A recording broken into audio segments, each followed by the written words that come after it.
అందరికీ నమస్తే. నేను మీ Radhi. Welcome to Radhi's devotional ఆర్షనిధి.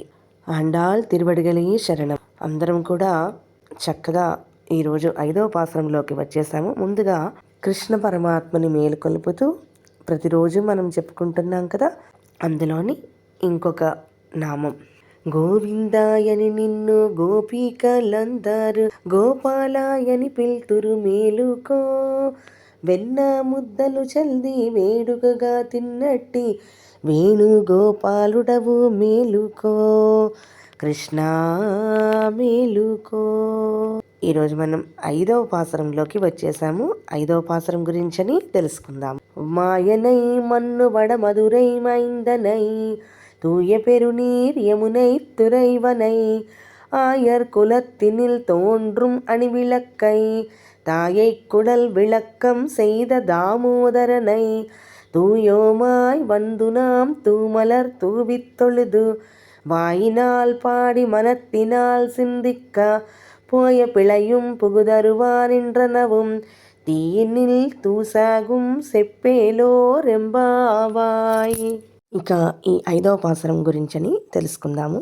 ఇందులోని ఆండాళ్ తల్లి శ్రీకృష్ణ పరమాత్మని దామోదర అనిసనని పిలుస్తోందనమాట. మాయనై మన్ను వడమధురై, ఆశ్చర్యకరమైనటువంటి చేష్టలు కలిగినటువంటి వాడు, నిత్యము భగవత్ సంబంధం గల చేష్టలు కలిగిన వాడు.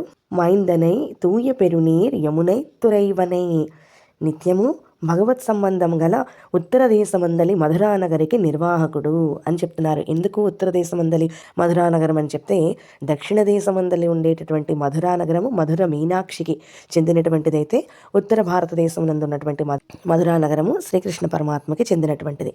అందుకని ఆ ఉత్తర దేశములో ఉండేటటువంటి మధురానగరానికి నిర్వాహకుడైనటువంటి వాడు యమునై తురైవనై, పవిత్రమైన జలము గల యమునా నది రేవును తనకు గుర్తుగా కలవాడు. అంటే ఎప్పుడూ కూడా స్వామి ఆ యమునా నది రేవు దగ్గరే తిరుగుతూ ఉంటాడుట.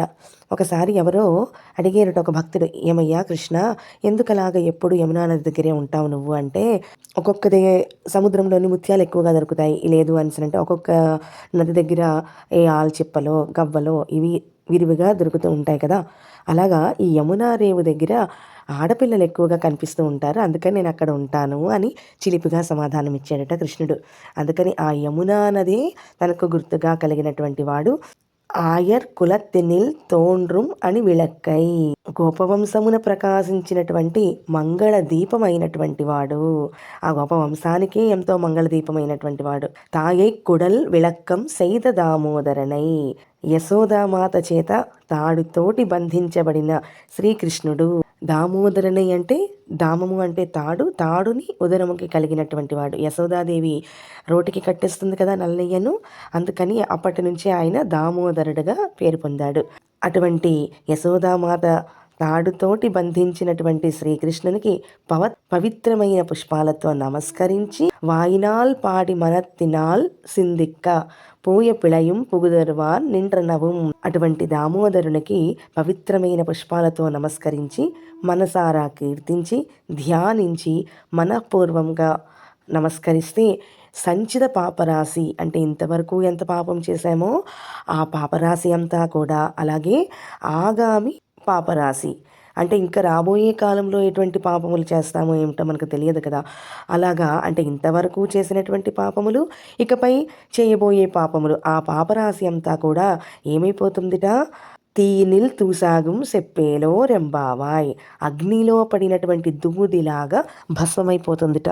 కాబట్టి మనం ఆ భగవానుని నామములను పాడుకుందాము అని చెప్పి ఆండాళ్ తల్లి ఈ గోపికలందరినీ కూడా పిలుస్తోంది. మన పాపాలు తొలగాలి అంటే మనం 8 రకాలైనటువంటి పుష్పాలతోటి స్వామికి అర్పించాలి.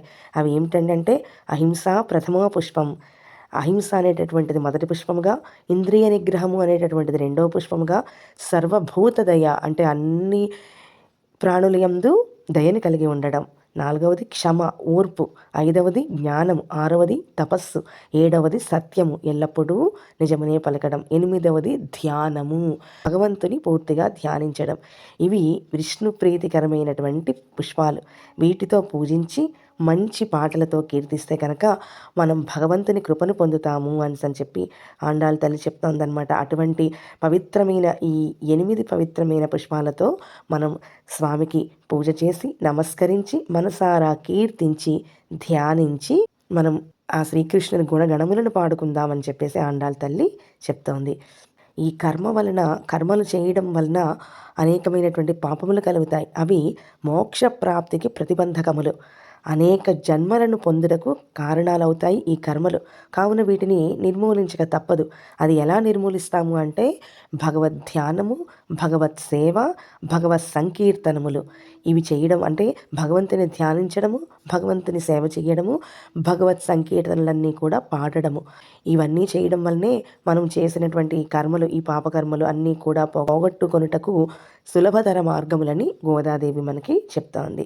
ఈ పాసురాన్ని మనందరం కూడా చక్కగా నేర్చుకుందాము. రేపటి పాసురంలో మళ్ళీ కలుద్దాం. ఆండాళ్ తిరువడిగలే శరణం.